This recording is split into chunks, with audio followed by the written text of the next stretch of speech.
Well, first of all, thank you so much, Bruce and The Economist and colleagues here for bringing us to this beautiful place. And it's no accident, by the way, that the word holiday in English actually means holy day. It's something we've lost sight of, perhaps something we need to recover. On the first Orthodox Day of the Protection of the Environment in 1989, Ecumenical Patriarch Demetrios issued a landmark statement entitled Orthodoxy and the Ecological Crisis. This was the first major statement on the environment by a modern Christian leader, and it has been the hallmark of his successor, Ecumenical Patriarch Bartholomeus. Drawing on the wisdom and depth of Orthodox teaching and practice, the Ecumenical Patriarch stated that, quote, "The human being is simply yet gloriously the means for the expression of creation in its fullness and the coming of God's deliverance for all creation." In other words, we are called to be a blessing to all life on earth.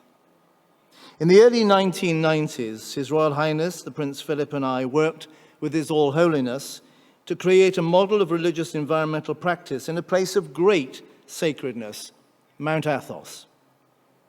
Mount Athos was in danger of being ruined by the exploitative use of the forests, mostly to make Russian toilet paper, but also through too many pilgrims and visitors destroying by accident the very sacred nature of that wonderful place of prayer, silence, nature, and monasticism.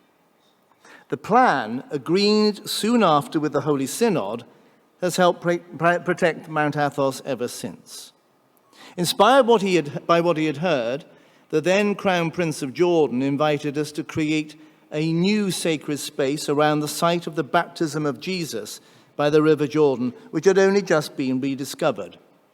We did this by restricting commercial activity to a zone about 2 kilometers from the sacred site, meaning that pilgrims and visitors walked, or indeed were provided with transport if they were disabled, the last part of the road, thereby giving their own visit more space and time for thought, and of course protecting the site and its natural setting at the same time.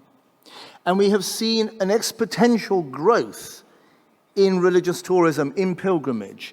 We did a survey back in the late 1990s of the 9 sacred mountains of China, 4 Buddhist, 5 Taoist.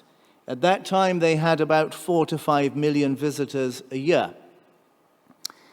Just before the pandemic, those figures were at 18 to 20 million. In a sense, as we find ourselves in a more fragile world, we more desperately want these places, and yet by wanting these places, we make them even more fragile. As Crete and the rest of Greece have sometimes found to their cost, unrestrained development for tourism can destroy the nature and the local communities around beautiful places. From these various experiences and insights and ideas emerged the idea of religious tourism as an area for what is called faith-consistent investing.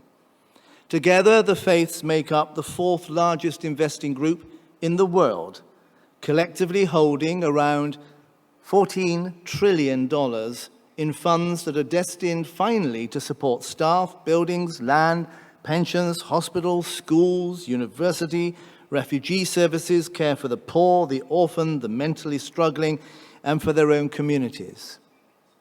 But meanwhile, are looking for something good to do as they invest in the financial markets.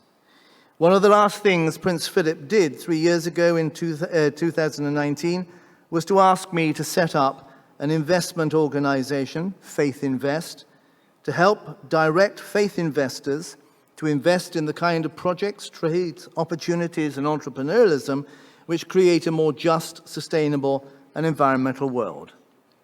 We know that many people want sacred places to be where they can find a peace they do not find at home, a place of nature in harmony with humanity, and of the whole of life in harmony with God.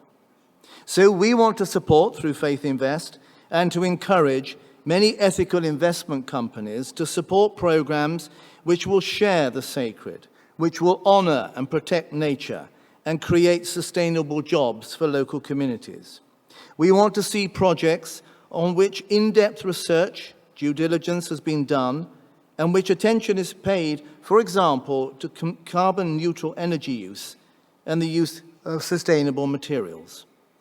What would that look like? It would work with the local religious leaders to ensure the sacred is not lost in commercialism. It would work to protect and, where possible, enhance the natural beauty of such sites. It would work with local communities so the income is shared rather than shipped out to other countries. It would work to ensure that around sacred sites the infrastructure is put in place very early for sustainable transport, public transport, electrical vehicles, electrical charging points, bicycle zones, walking zones. It would work to grow trees or create parks or protect marshlands so that animals and birds are as welcome as humans.